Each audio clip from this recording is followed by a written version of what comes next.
We're fishing with Terry Jones, guide on the Niagara River and Lake Erie, and Bob George of Buck Knives. Bob's hooked a fish. We're fishing near a little power plant.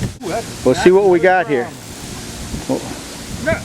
Oh, there we go. No. And there it is. You're fishing rivers, you never know what you're going to catch. So we got a little feeder creek that comes in here. It's kind of hidden a little bit. It's kind of like one of my little secret spots. But what it is there's a trench where the water over all the years have been emptying in. It's got a hollow out there, and it drops from about 16 feet on the top to about 25 feet. And you come back up, and the fish are laying on the back side of it, of the hole here. A lot of bait in there. We're marking a lot of fish.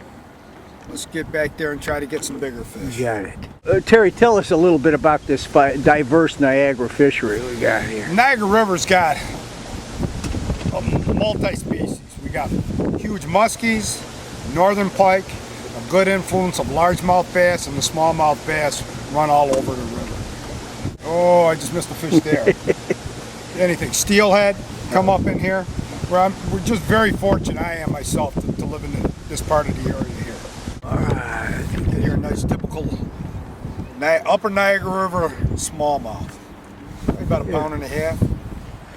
Obviously, this is an untapped fishery. I mean, it looks like everybody's focused on Lake Erie, and then the Niagara River is great. There's some really good holding spots for, as Terry said, smallmouth, largemouth, trying for muskie, northern pike.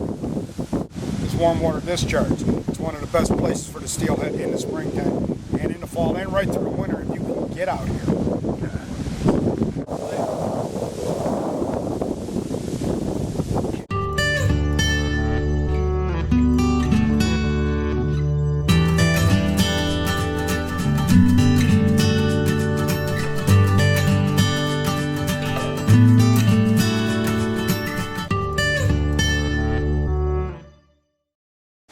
Muskie fishing is world class here. We get fish up to 50 pounds, so that's really good.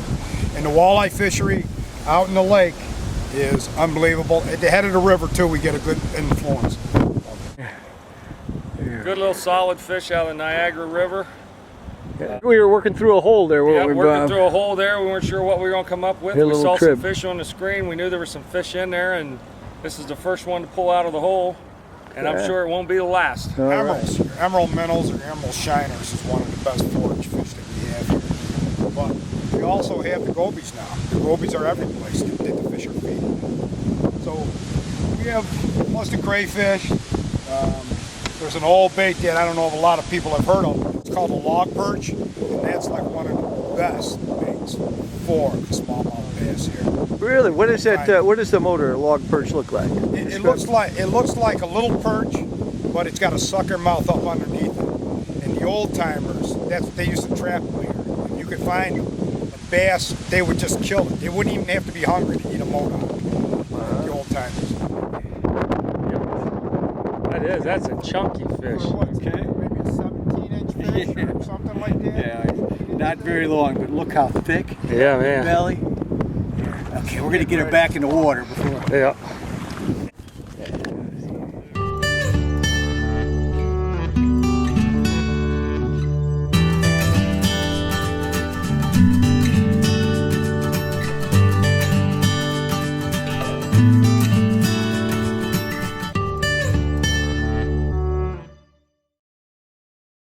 Try it, but you just see if you just. Okay.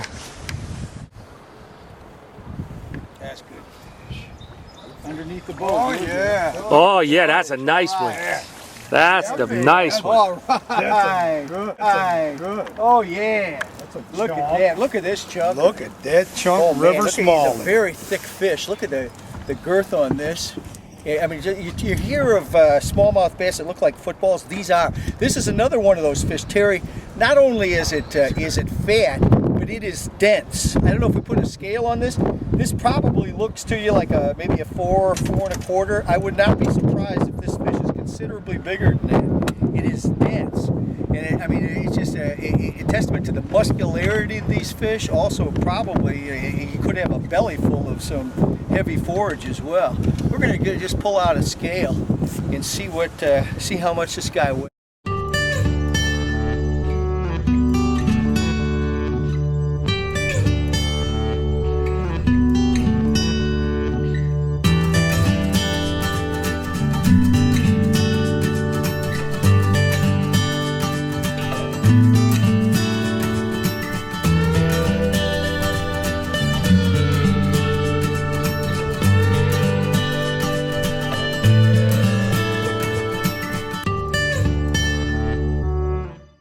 Very nice smallmouth. Can you get to see all that? Yep. Thank you.